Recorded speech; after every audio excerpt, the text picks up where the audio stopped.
India में आज भी पब्लिक प्लेसेस की दीवारों पर सूसू करने की लोगों की आदत गई नहीं है।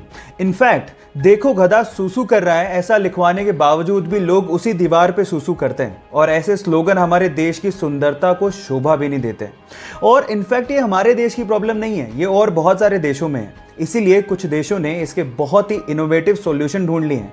उन्होंने पब्लिक प्लेसेस की दीवारों को कुछ ऐसे पेंट से पेंट कर दिया है जो कि वाटर रिपेलेंट है। मतलब ये कि अगर कोई उस पर सुसु करेगा तो वही सुसु बाउंस बैक होके उसी के ऊपर गिर जाएगा और कोई ऐसा नहीं चाहेगा कि दीवार ही उस पर सुसु कर दे। ये इनोवेटिव आइडिया आपको कैसा लगा और क्या आप भी चाहते हैं कि आपके देश में ऐसा आइडिया इंप्लीमेंट किया जाए? चैट सेक्शन में लिखना मत भूलिएगा। गाइस, क्या आपने कभी सोचा है कि ऑयल या फिर वाटर के टैंकर हमेशा गोल ही क्यों बनाए जाते हैं, जबकि अगर क्यूबिकल शेप में बनाए तो टैंकर की कैपेसिटी को बढ़ाया जा सकता है, फिर भी हम लोग ऐसा नहीं करते। इसके पीछे का रीजन क्या है?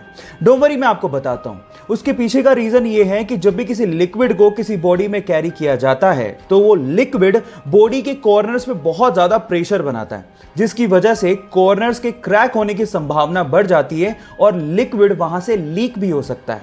इसके विपरीत अगर बॉडी गोल हुई तो वहां पर कोई कॉर्नर होते ही नहीं है, तो क्रैक कहां से होगा? इसके अलावा जो गोल टैंकर्स होते हैं वो ट्रक को एक लो सेंटर ऑफ ग्रेविटी प्रोवाइड करता है, जिससे टैंकर और ट्रक की स्टेबिलिटी बढ़ जाती है। आपको ये इंटरेस्टिंग फैक्ट जान के कैसा लगा? चैट सेक्शन में लिखना मत भूलिएगा। यूके का एक सिटीजन केन विलमन ऐसे ही एक दिन बीच में घूम रहा था। अचानक से उसकी नजर एक पीले बदबूदार पत्थर पे पड़ती है। वो उस पीले बदबूदार पत्थर को घर लेके आता है और उसकी जांच करता है।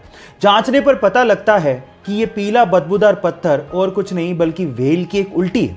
और उसके बाद केन विलमन रातों रात करोड़पति बन जाता है। अब आप लोग कहेंगे कि व्हेल की इस बदबूदार उल्टी के लिए भला इतना पैसा कौन देगा? तो मैं आपको आपकी जानकारी के लिए बता दूं कि व्हेल की इस उल्टी को एम्बर ग्रीस कहा जाता है और इसी एम्बर ग्रीस का इस्तेमाल करते हुए बड़ी बड़ी परफ्यूम कंपनियां अपना परफ्यूम बनाती हैं। लेकिन वेट, ये परफ्यूम में सुगंधी के लिए इस्तेमाल नहीं होता, बल्कि एम्बर ग्रीस में एक ऑर्डरलेस अल्कोहल होता है जिसका नाम है एम्बरीन, और ये एम्बरीन परफ्यूम को लॉन्ग लास्टिंग बनाने में मदद करता है। अब आप समझ ही गए होंगे कि बड़ी बड़ी परफ्यूम कंपनियां इस व्हेल की उल्टी के लिए इतना पैसा क्यों देती हैं।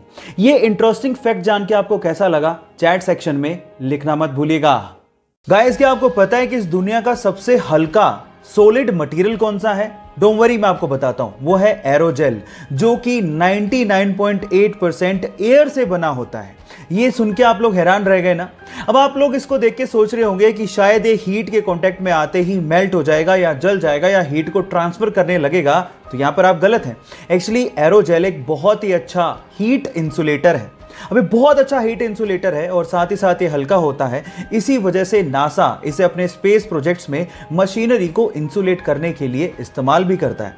लेकिन इसकी प्रोडक्शन कॉस्ट बहुत ज्यादा होती है। वो है 60 लाख रुपए पर केजी, जो कि सोने की कीमत से भी ज्यादा है। ये इंटरेस्टिंग फैक्ट जान के आपको कैसा लगा? चैट सेक्शन में लिखना मत भूलिएगा।